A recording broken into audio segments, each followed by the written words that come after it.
nous n'allons pas aux élections. Pourtant, nous sommes des personnes qui croyons fermement aux élections, à la démocratie, aux élections. Et nous disons, pourquoi nous n'allons pas nous sommes des partis qui avons été aux élections dans le passé. Et notre expérience nous a démontré que nous ne pouvons pas appeler ce qui se passe au Cameroun élection. Je suis désolée. On ne peut pas. Pourquoi? Une élection, c'est une compétition fair play qui est faite sur un terrain où toutes les parties prenantes ont les mêmes chances.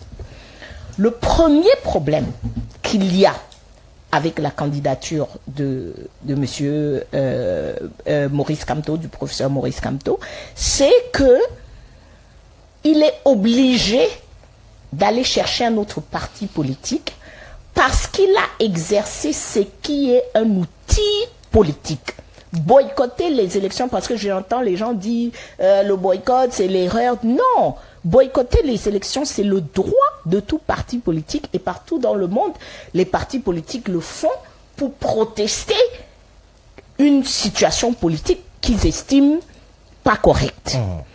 Alors, pourquoi est-ce que le boycott coûte cher alors au Cameroun? Il faut savoir que avant 2012, moi, j'ai été candidate aux élections présidentielles. Je n'avais pas d'élu dans mon parti. Alors, c'est mieux pour la précision. En 2011, il n'y avait pas cette disposition de la loi qui a été modifiée en 2012. Ce qui s'est passé en 2011, c'est qu'il y avait des candidatures qui ont surpris. Le RDPC ne s'y attendait pas. Et il y a eu des candidatures qui sont venues, on peut dire quelque part, de nulle part. Et la mienne, qui a fait bon score, il y avait une candidature comme celui de M. Dieuga à l'époque, qui était clairement quelqu'un qui avait décidé de s'amuser un peu avec le système, jouer un jeu. Donc il y avait des candidatures auxquelles il ne s'attendait pas. Et comme nous vivons dans une dictature... Le mot est quand même fort, non, présidente. pas du tout. Pas du tout. La dictature vient du diktat. Ça veut tout simplement dire l'arbitraire. Ça veut dire qu'il n'y a pas des règles connues d'avance de tout le monde. Il y a des règles contrôlées par une minorité. Et quand ils veulent, ils vous imposent une nouvelle règle. Et c'est ce qui s'est passé avec le code électoral en 2012. Donc, on est passé d'une caution de 5 millions à 30 millions. On est passé de tout Camerounais, ce que garantit la Constitution. Tout Camerounais a le droit de se présenter à une élection, à condition qu'il remplit un certain... Donc, plus vous vissez, plus vous êtes en train d'entraver le droit des Camerounais de postuler pour des élections. Donc, il faut d'abord comprendre que exiger avoir un élu local est déjà une manière de fermer les possibilités pour les autres Camerounais, surtout, c'est ce que le professeur Biolay a dit tout à l'heure. Le RDPC a, je ne sais pas quel est le pourcentage, mais c'est quelque part entre 80 et 90% des élus locaux dans ce pays. De tous les élus. Hein? Des élus locaux. Donc, quand ils mettent cette exigence, qu'est-ce que ça veut dire en réalité? Ça veut dire qu'ils ferment la porte à tous les Camerounais qui ne se retrouvent pas dans ce petit 10% donc, alors, c'est une manière, justement, que nous avons... C'est une manière de fermer. Et pour moi, ma candidature est la preuve qu'il ne faut pas faire ça. Moi, j'étais la première femme, nous étions deux femmes dans cette élection. Il y avait Esther Dang et moi-même, mais Esther Dang, je crois qu'elle avait ses raisons pour sa candidature. Elle n'a pas battu campagne, elle n'a pas vraiment... mais j'étais la première femme à être candidate au Cameroun.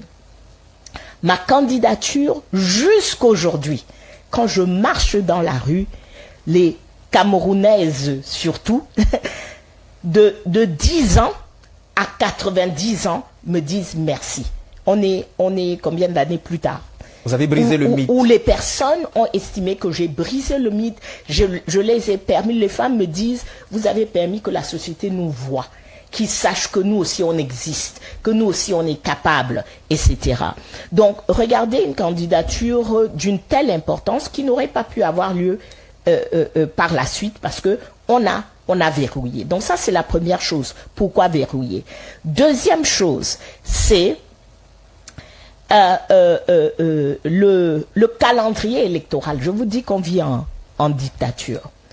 Le calendrier électoral camerounais, comme dans beaucoup de pays d'ailleurs, les municipales et les législatives sont supposées avoir lieu avant les présidentielles. Tout à fait. Voilà le calendrier électoral. Donc, ce qui était le cas à l'époque aussi au Cameroun. Voilà, mais depuis, je crois que c'est 97, je crois que c'est 97 où l'opposition a gagné une majorité de sièges à l'Assemblée nationale. Le RDPC a dit stop à ça et ils n'ont plus jamais fait ça. À chaque année au Cameroun, chaque élection, il y a des prolongations de mandat. Moi, j'ai été conseillère municipale deux fois. Une fois, j'ai fait un mandat de 6 ans. Je crois qu'une autre fois, j'ai fait presque 7 ans de mandat.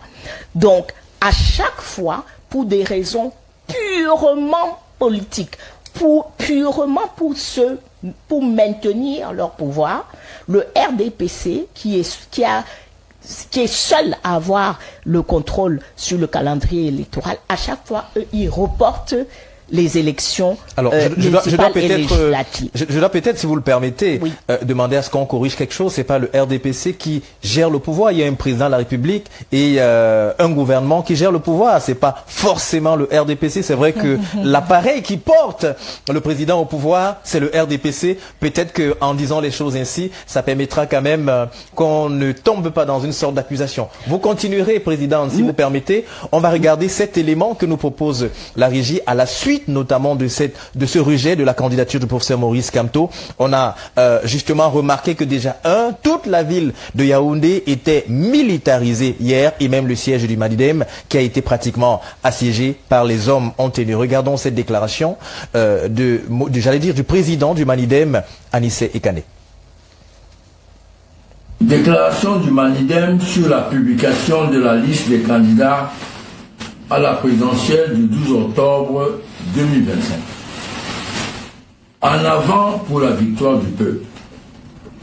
Le Conseil électoral de l'élection Cameroun et l'ECAM vient de rejeter arbitrairement la candidature de Maurice Kamto, présentée par le mouvement africain pour la nouvelle indépendance et la démocratie, Manidem, à l'élection présidentielle du 12 octobre 2025.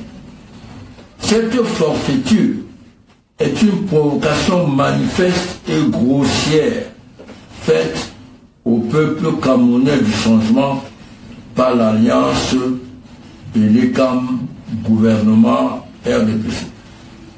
Bien avant l'annonce de cette candidature inédite et porteuse de tous les espoirs populaires, le pouvoir de Yaoundé avait déjà divulgué les documents personnels du candidat Kamto préparés pour le dossier de candidature. Un acte de sabotage qui indique sa fébrilité.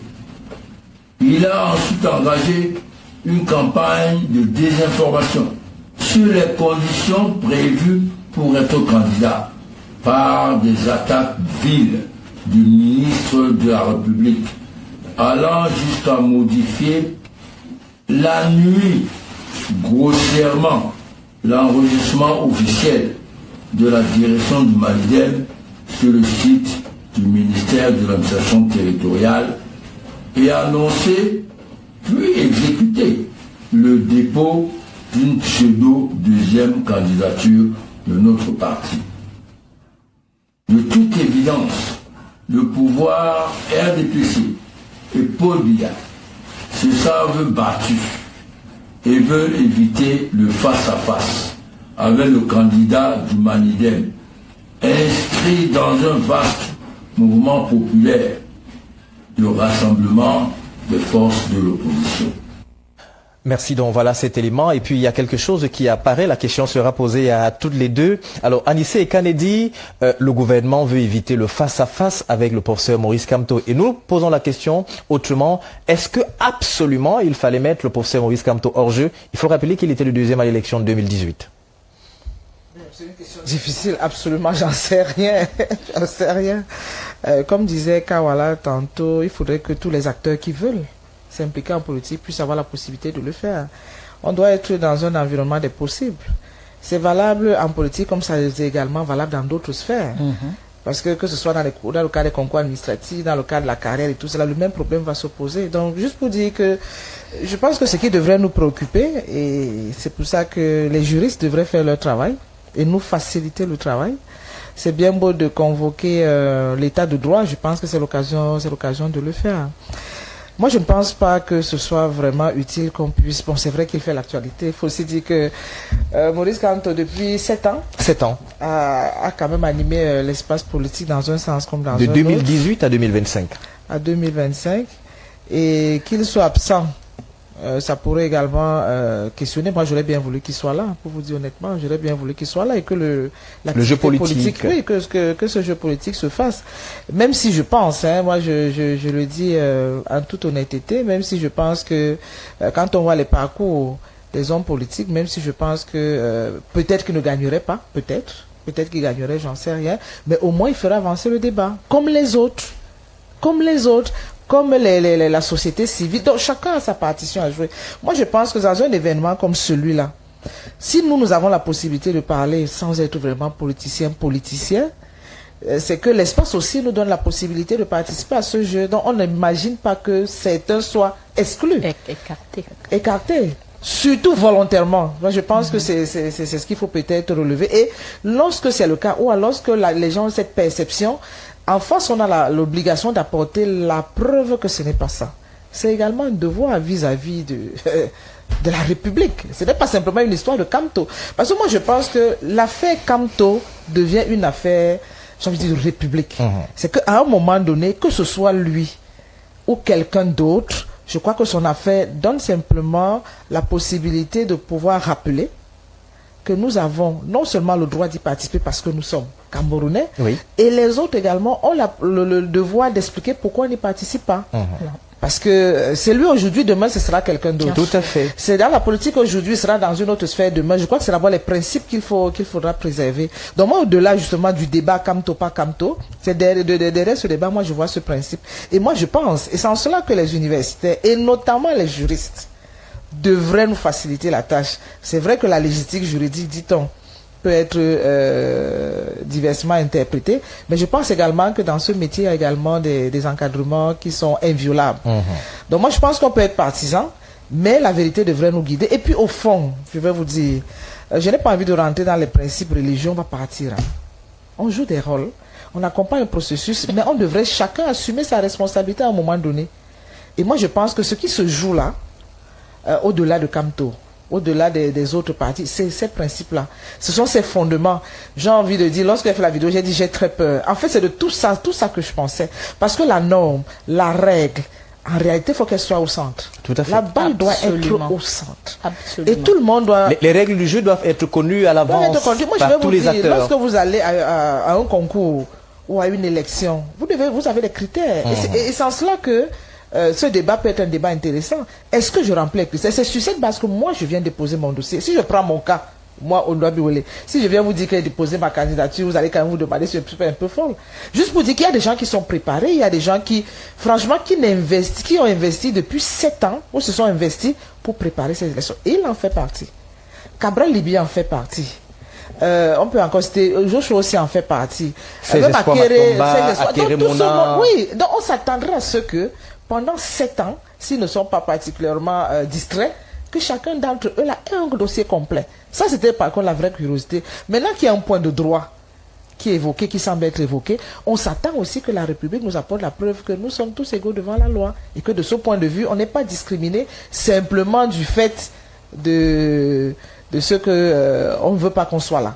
Non, moi je pense que c'est une belle expérience. J'ai envie de dire que c'est un bon test. Oui.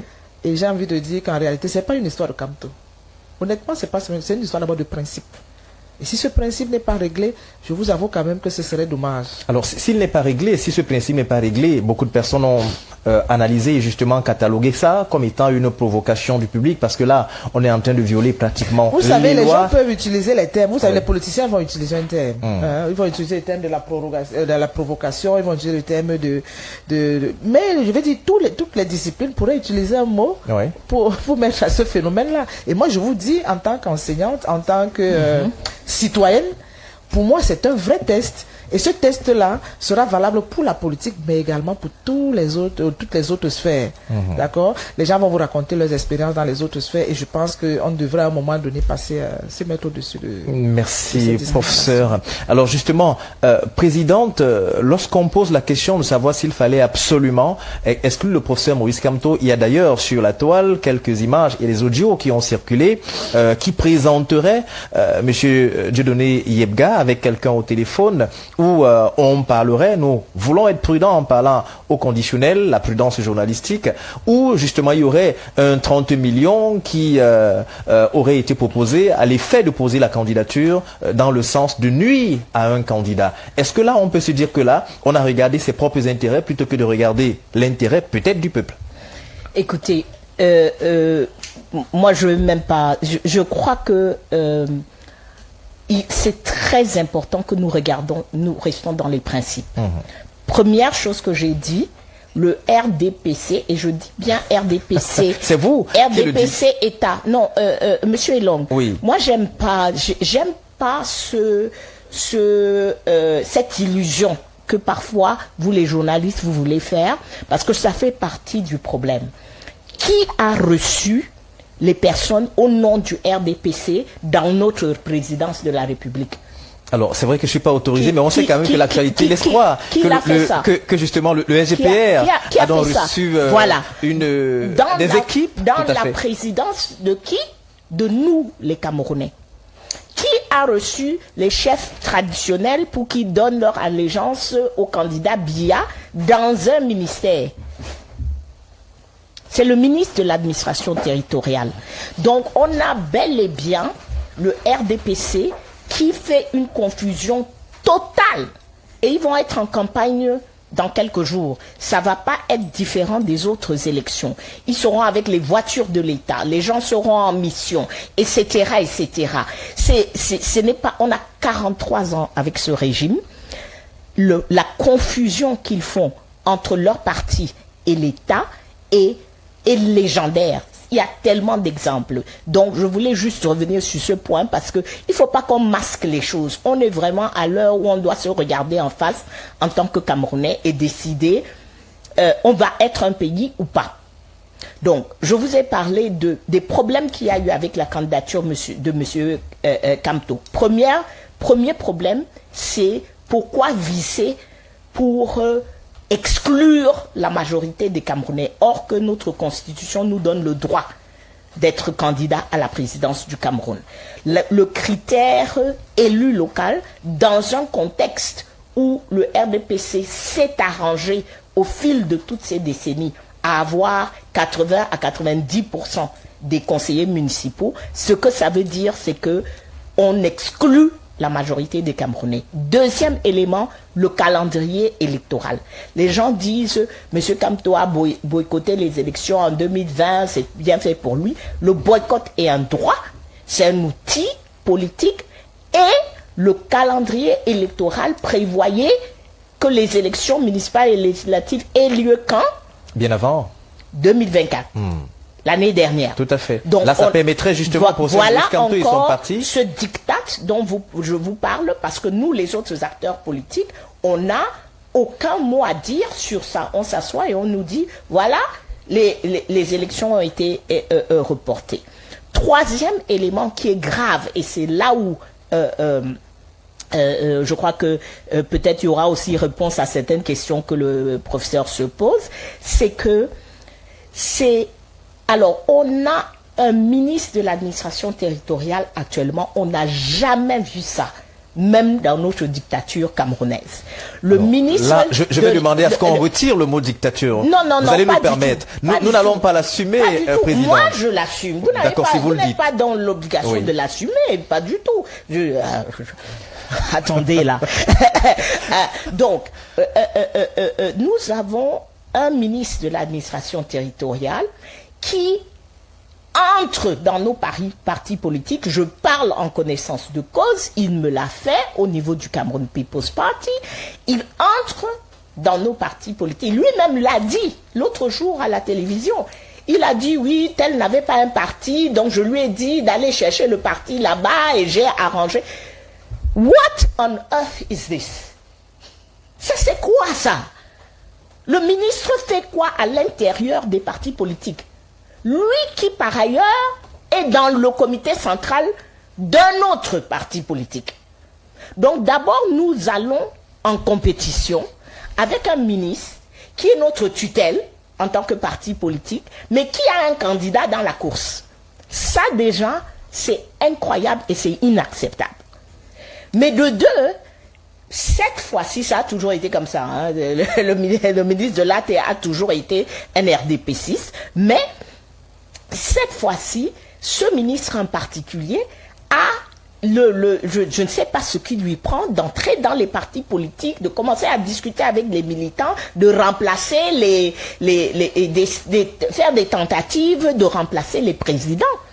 Ça ne se fait pas. Nous, les partis, nous avons nos règles. Chaque parti a des statuts qui lui permettent de tenir ses réunions, etc. Et c'est peut-être ça la réponse, professeur Yebga, professeur Biolay. Excusez-moi. Alors, monsieur Yebga fait partie, nous étions 3 partis à voir une décision du ministre de l'AT qui a apparu de nulle part. Le ministre ne nous a pas contacté une seule fois. Nous n'avons reçu aucune correspondance de son ministère, aucune interpellation. Un jour, on regarde et on voit un arrêté qui dit que à l'UPC, le président n'est plus tel, c'est tel.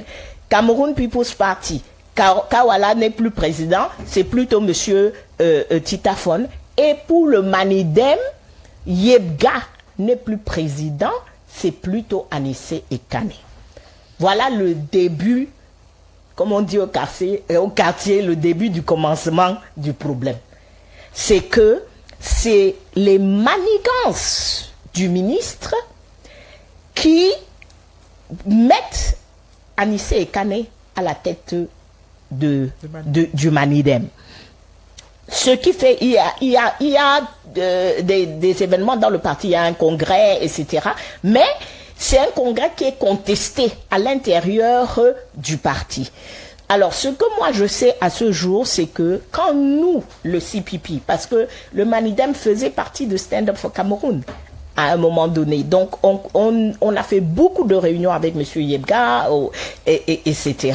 Et quand nous, on décide d'amener le MINAT au tribunal administratif, on ne le fait pas ensemble, malheureusement. On ne le fait pas ensemble. Nous, on a dit, allons-y ensemble. Monsieur Yebga, je ne sais pas pourquoi, n'était pas prêt, je ne sais pas quoi. Mais il n'amène pas le ministre au tribunal. Nous, on va au tribunal administratif. On a gain de cause. Le ministre fait appel à la Cour suprême. On va à la Cour suprême. On a gain de cause. Mais donc, je ne sais pas, je ne peux pas vous dire ce qui s'est passé au sein du Manidem. Est-ce que éventuellement quelqu'un est allé au tribunal? Est-ce que il y a... Je n'ai aucune idée de ce qui s'est passé par la suite au Manidem. Mais c'est pour vous dire que ce désordre-là commence d'abord par le MINAT. C'est le MINAT avec ses intentions, et parce qu'il fait ça, pourquoi tout ce tripatouillage, pourquoi entrer dans les partis, pour après dire que ces partis font partie de la majorité présidentielle. Donc nous avons un ministre, parce que quand vous dites, vous n'allez pas assumer l'État RDPC, etc., qui Qui négocie la majorité présidentielle? Qui a négocié la majorité présidentielle en 2018? C'est pas Atangandji. C'est monsieur Atangandji qui a négocié la majorité présidentielle au vu et au c'était télévisé. Il y avait des journalistes là-bas. Donc nous, on va aux élections avec un ministre qui est supposé faire partie des arbitres, mais qui est en même temps en train de négocier pour un candidat. Vous voyez l'absurdité dans laquelle nous sommes et qu'on est en train d'appeler élection. C'est complètement absurde. Donc moi, ce que je peux dire, et je l'assume, on a décidé quelque part que M. Kamto ne sera pas candidat. On a d'abord pris la décision et après, on a trouvé l'excuse. On va nous sortir là, ce dont je suis sûr, c'est qu'on va nous sortir des lettres d'investiture. C'est ça la pièce qui est dans le dossier et qui fait qu'on ne peut pas avoir multiplicité de candidatures. Bon, le vrai débat juridique serait si un même parti, en respectant ses statuts, a investi 2 candidats. Là, ce serait intéressant. Mais je crois que ce qu'on va voir dans le cadre de l'UPC, dans le Manidem, je crois que c'est probablement ça dans le cadre du RDPC, c'est que il y a un seul candidat qui avait la lettre d'investiture. Maintenant, ils vont nous dire pour le Manidem et pour l'UPC, parce que ça aussi, c'est un manque de transparence incroyable. Merci. Comment est-ce que le Conseil constitutionnel rejette des dossiers le Conseil électoral. Parce que justement, la prochaine étape, ce sera le Conseil constitutionnel, donc, en estimant que le droit sera dit de ce côté-là. Comment est-ce qu'il rejette des dossiers pour la présidence de la République sans donner chaque dossier? Nous, on devait aujourd'hui être... S'ils ont décidé, parce que c'est ça aussi, la procédure, c'est que... Vous allez sortir par là? Oui. La procédure, pourquoi on a eu 84 dossiers? Ça, c'est important pour les Camerounais, parce que je les ai vus. Il y a les gens 30 millions comme ça à mettre. Non. Ce qu'ils font, c'est qu'ils acceptent tous les dossiers. Et puis, ils commencent l'examen après. Alors, il y a beaucoup de dossiers où il n'y a pas les 30 millions. Il y a beaucoup de dossiers où pas toutes les pièces administratives sont là, etc. Mais à partir du moment où ils ont décidé de faire cette procédure-là, ils doivent assurer la transparence sur toute la procédure. On doit savoir pourquoi chaque dossier a été recalé. Merci beaucoup, présidente Edith Kabanwala du CPP. Il nous a rejoint sur ce plateau, très certainement, indépendamment de sa volonté. Michel Michaud-Moussala, bonsoir et bienvenue. Bonsoir Xavier, bonsoir à mes co-discutantes de ce soir. Mais j'avoue que c'est tous les jours qu'on va s'appesantir sur l'état de nos routes. Je ne saurais l'évoquer ici ce soir. Je voudrais présenter mes excuses aux 2 charmantes dames qui sont sur ce plateau et dire que depuis un temps, un débat est soulevé sur le genre. Alors si pour aujourd'hui je peux laisser mon temps de parole, le privilège est accordé à ces 2 belles charmantes dames, je trouve normal que ça soit aussi un équilibre. Comme ils ne sont pas assez représentés à l'élection présidentielle, elles peuvent être assez représentées sur ce plateau de Balafon télévision. Donc, mesdames, c'est un plaisir de partager avec vous ce soir. Il faut le dire au passage que Balafon accorde une place énorme au genre. Il n'y a qu'à regarder la coloration, notamment de nos différents plateaux. Là, ce n'est plus à démontrer, c'est un truisme pratiquement. Alors, Michel Michaud-Moussala, vous êtes un vieux journaliste qui a couvert énormément d'événements politiques et même les élections présidentielles au Cameroun. Déjà, une chose qui frappe, c'est qu'il y a eu tellement de rejets de candidatures. Et justement, avant ces rejets de candidature, on a noté beaucoup de tractations au niveau de certaines instances, notamment des partis politiques, où une lutte, par exemple, au Manidem, est visiblement ouverte. Enfin, tout le monde peut observer, notamment, que on ne savait plus jusqu'à un moment qui était le véritable président du Manidem. Et cette histoire, ou encore cet incident éclate au moment, justement, où on voit qu'à la tête des Lions Indomptables, il y a une sorte de démission. Beaucoup ont tout fait de concilier ou encore de lier les 2 événements en parlant notamment d'une sorte de machination qui serait orchestré le journaliste que vous êtes. Que dites-vous? Écoutez Xavier, vous savez, j'ai toujours enseigné dans la prise de parole du journaliste face à un fait. La prudence. La prudence. Et le recul. Et le recul, c'est très important. J'ai 44 ans de métier. Donc, nous avions accompagné Bialo jour, il a dit, il a prêté serment pour qu'il s'engage à servir cette nation. J'avais venu des petites sœurs dans la politique, comme Madame Edith Kavalaj. Nous nous sortions même de la prison à Vendiaoué en 1994. On a vécu plein de choses dans ce pays, madame. Je vous dis que la politique à la Camerounaise est exceptionnelle. Pourquoi? Comment? Expliquez-nous. Parce que tout ce qui se passe autour de nous, il n'y a pas longtemps sur votre plateau, je vous ai dit que vous allez vivre des surprises. Oui. À ce qui me, si vous vous rappelez de ce qu'on s'est dit ici il y a moins de 2 semaines. Tout à fait, vous l'avez dit. J'ai dit que vous vivez des surprises parce que j'ai du recul. Je connais le milieu politique camerounais. Pourquoi ça vous surprend? J'ai écouté la sortie de Mme Biwele, son tweet. J'ai dit, mais elle est étonnée du système politique camerounais. Non, on a chosifié la fonction présidentielle au Cameroun. Et ceux qui l'ont chosifié sont témoins des actes qu'ils en posent. Moi, qu'on en retienne même 13, je trouve qu'ils sont même élégants. Ils ont eu pitié des appels qu'a fait plusieurs intervenants dans le domaine politique. Écoutez, quand on est sérieux, nous avions des préalables sociétals. Il ne faut pas s'embarquer parce qu'il y a de la politique et qu'on ne respecte plus rien dans notre pays. Il y a des vertus dont nos parents nous ont transmises. Il faut faire très attention. On vient dans une société délabrée où il n'y a plus d'aînés, il n'y a plus de cadets, il n'y a plus d'enseignants, il n'y a plus d'étudiants, où tout le monde pense on est appelé à faire n'importe quoi. Et c'est pour ça que la dernière fois, monsieur Xavier Long, je vous avais dit, faites attention de ce que les 2 intervenants des partis politiques avançaient. J'étais reculant. Parce que je sais, tout à l'heure j'écoutais la présidente Kavala parler du Manidem. Je pense que je suis tellement bien placé pour parler du Manidem. Parce que nous mettions les fondamentaux du parti en place. Avec Ekane, Henriette Ekoué et Suzanne Kalalobé. Nous y étions. Je regrette mémoire, Suzanne. De mémoire. J'étais le premier candidat à la mairie de Douala, premier à son temps en 92, qui dirigeait la liste du Manidem. Mais nous n'allions pas dire n'importe tout sur un plateau de télévision. Est-ce que moi j'ai du recul en tant que jeune? C'est nous qui avions animé le premier organe de presse du Manidem. Donc, il faut faire très attention. J'ai écouté Mme Kawala expliquer un peu la rencontre avec Yebga. Yebga est un vieux militant du Manidem, peut-être mal connu.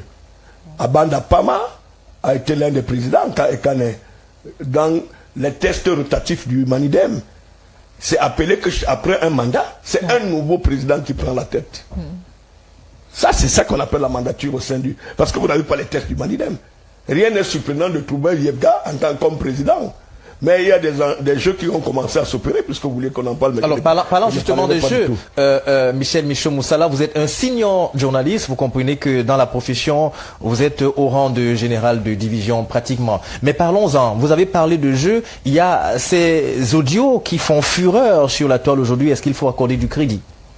Bon. Qui parle notamment d'argent qui aurait circulé et notamment Dieudonné Yebga qui aurait été utilisé justement pour saper la candidature du Manidem. Est-ce que c'est des choses qu'il faut prendre pour agent comptant? Le système politique camerounais a quelque part des intransigences financières. Mais je ne suis pas là pour faire du crédit puisque je n'ai pas vécu les faits. Chez moi, les faits sont têtus, les commentaires sont libres. Donc, je ne peux pas me dénuer du métier que je sais faire et dont j'enseigne aux jeunes. Et donc, je dis aux jeunes, quand on dit les réseaux sociaux, entre-temps, nous en sommes à être interpellés par les fakes. On vous dit qu'un document est sorti à midi 30, on demande la véracité de ce document, même auprès des confrères, j'ai dit de se méfier avec tout ce qui roule dans les réseaux sociaux. Il faut prendre un peu du recul. Je peux vous avouer que je suis l'émission depuis le début à travers la radio. Donc, rappelons que c'est une émission qui est produite en multicast. Au même moment où elle est produite à la radio, à la télévision, elle est également en direct à la radio. C'est pour ça que je suis heureux de ne pas avoir pris le train en marche. Parce que je le suis. Je suis depuis la radio, la première intervenante, c'est la présidente Kawalaï. Donc il faut faire très attention dans un contexte électoral. Est-ce que les réalités sont celles qu'on présente au public camerounais? Moi, je serais, comme journaliste, je serais dit que bon, maintenant que le Conseil électoral a publié les 13 partants, provisoirement, il peut en arriver que le Conseil constitutionnel en élimine aussi. Les 13. Parmi les 13 encore? Parmi les 13. Peut-être que nous écartions la voie du droit. Non. Il peut